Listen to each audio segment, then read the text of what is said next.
Welcome to Astronomy Daily. I'm Anna, and you're tuning into your daily dose of space and astronomy news.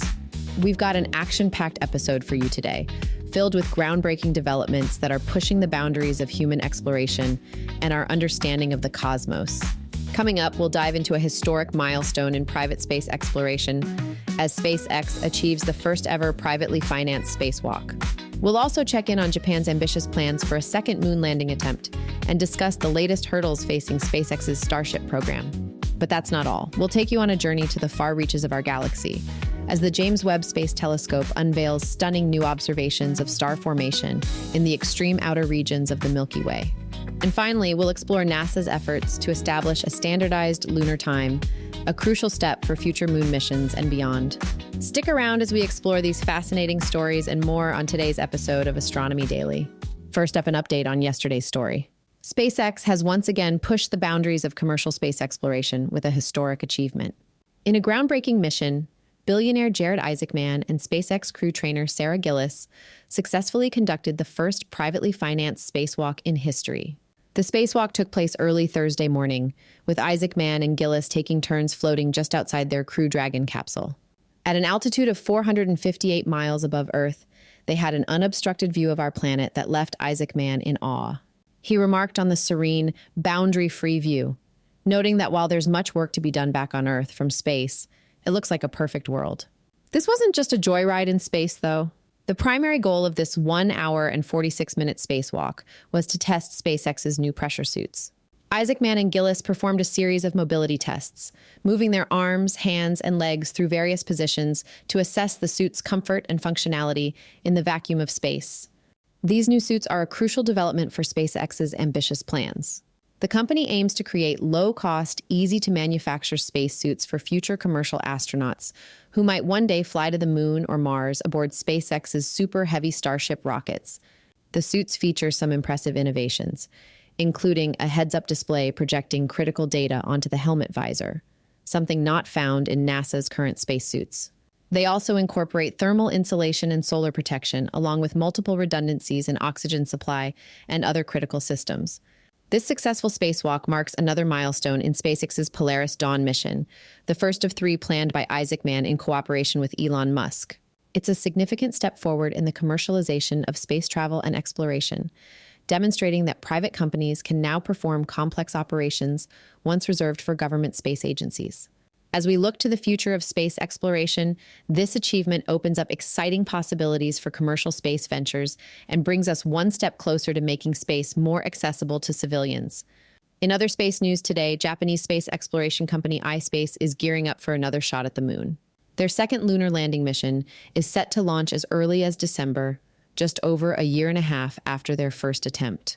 The company's CEO, Takeshi Hakamada, announced that the Hakuto R Mission 2 will be delivered to space aboard a SpaceX Falcon 9 rocket, launching from Florida. After a journey of 4 to 5 months, the spacecraft will attempt its crucial lunar touchdown. This mission follows iSpace's first moon landing attempt in April 2023, which unfortunately failed in the final moments due to an altitude miscalculation. Despite this setback, the company remains determined to achieve its goals. If successful, iSpace would join the ranks of US-based intuitive machines, which made history in February by completing the world's first private moon landing. It's clear that the commercial space race to the moon is heating up, with private companies vying to establish their presence on our celestial neighbor. iSpace's persistence highlights the growing interest in lunar exploration, not just from national space agencies, but also from the private sector. The moon is increasingly seen as a frontier for potential resource extraction and as a stepping stone for further space exploration. It's not all good news for SpaceX today. Their highly anticipated 5th test flight of its Starship rocket is facing unexpected delays. The Federal Aviation Administration, or FAA, has announced that a final license determination for Starship Flight 5 is not expected before late November 2024. This comes as a setback for SpaceX, who had been gearing up for the launch since their successful 4th flight in June. The delay stems from SpaceX's decision to modify both the vehicle configuration and mission profile for Flight 5, triggering a more in-depth review process. Additionally, new information submitted by SpaceX in August detailed a larger environmental impact area than previously reviewed, requiring further consultation with other agencies. SpaceX has expressed frustration with this development, stating that the Starship vehicle has been technically ready to fly since early August. In a blog post, the company criticized the regulatory environment, claiming that it now takes longer to complete government paperwork for a launch license than to design and build the actual rocket. This situation highlights the growing tension between the rapid pace of technological advancement in the private space industry and the necessarily cautious approach of government oversight.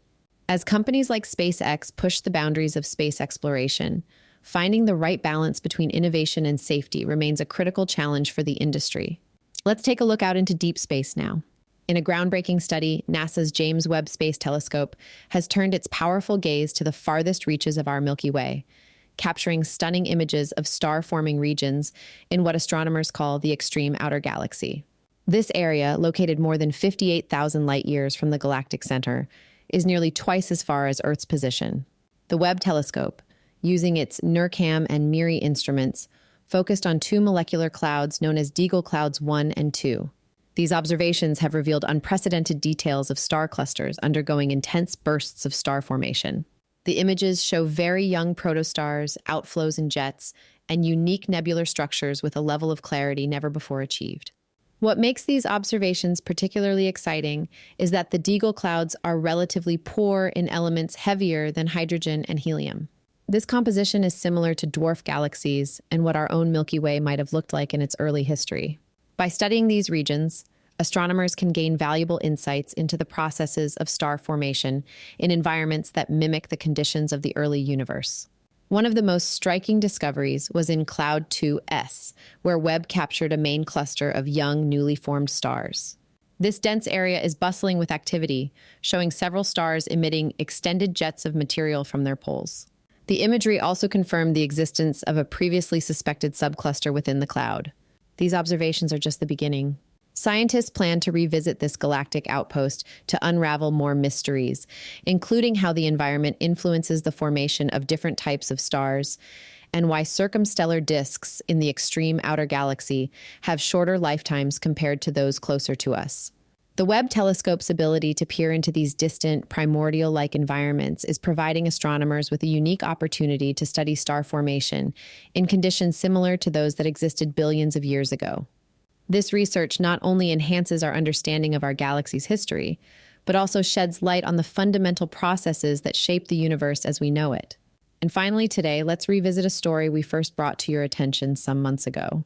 In a move that underscores the complexities of space exploration, NASA is taking on a task that might seem mundane at first glance, but is actually crucial for future lunar missions, establishing a standardized lunar time. The space agency is spearheading efforts to create what's being called Coordinated Lunar Time, or LTC. This initiative comes in response to a White House policy directive issued in April, recognizing the need for a unified timekeeping system on the moon. You might wonder why we can't just use Earth time on the moon. Well, it turns out that time moves differently on the lunar surface due to the effects of relativity. Atomic clocks on the moon would actually tick faster than those on Earth by microseconds per day. While that might not sound like much, in the precision-dependent world of space exploration, those tiny differences can add up to significant discrepancies. To put this into perspective, NASA scientist Cheryl Gramling explains that for something traveling at the speed of light, a 56 microsecond difference is enough time to cover a distance of about 168 football fields. That kind of variation could pose serious risks for navigation and communication in lunar missions. The plan is to establish a network of atomic clocks on the moon, similar to how we determine coordinated universal time here on Earth. However, the exact locations for these clocks are still being determined, as scientists grapple with the complexities of lunar timekeeping. This lunar time standard isn't just about the moon, though. NASA sees it as a scalable solution that could be applied to future Mars missions and exploration of other celestial bodies in our solar system. As we enter an era of increased commercial space activity and international collaboration in lunar exploration, having a shared definition of time becomes more critical than ever. It's an essential component for ensuring safe, resilient, and sustainable operations beyond Earth. In essence, NASA's Lunar Time Initiative is laying the groundwork for a new era of space exploration, one where we're not just visitors to other worlds, but potentially long-term inhabitants. It's a small step in timekeeping, but a giant leap for our future in space. And that wraps up our cosmic journey for today on Astronomy Daily. I'm Anna, and I hope you've enjoyed this whirlwind tour of the latest developments in space exploration and astronomical discoveries. If you're hungry for more space news, don't forget to visit our website at astronomydaily.io. There, you can sign up for our free daily newsletter to stay up to date with all the latest happenings in the world of astronomy and space science. Our website also features a constantly updating newsfeed, so you'll never miss a beat when it comes to space-related news. For those of you who can't get enough of our content, you can also catch up on all our past episodes right on the website. It's a great way to dive deeper into topics we've covered before or to revisit your favorite space stories. Remember, too, you can follow us on social media. Just search for @AstroDailyPod on Facebook, X, YouTube, and TikTok. And speaking of social media, I'd like to give a shout out today to Don Porter, one of our long-term listeners on YouTube. Don's a frequent commenter, and I just want to say thank you, Don. I really appreciate the feedback. And if you'd like to get a mention on the show, just be like Don and leave us a comment or review on one of our channels. I'll keep an eye out for it. And that's it. See you next time, and remember, as I love to say, keep looking up.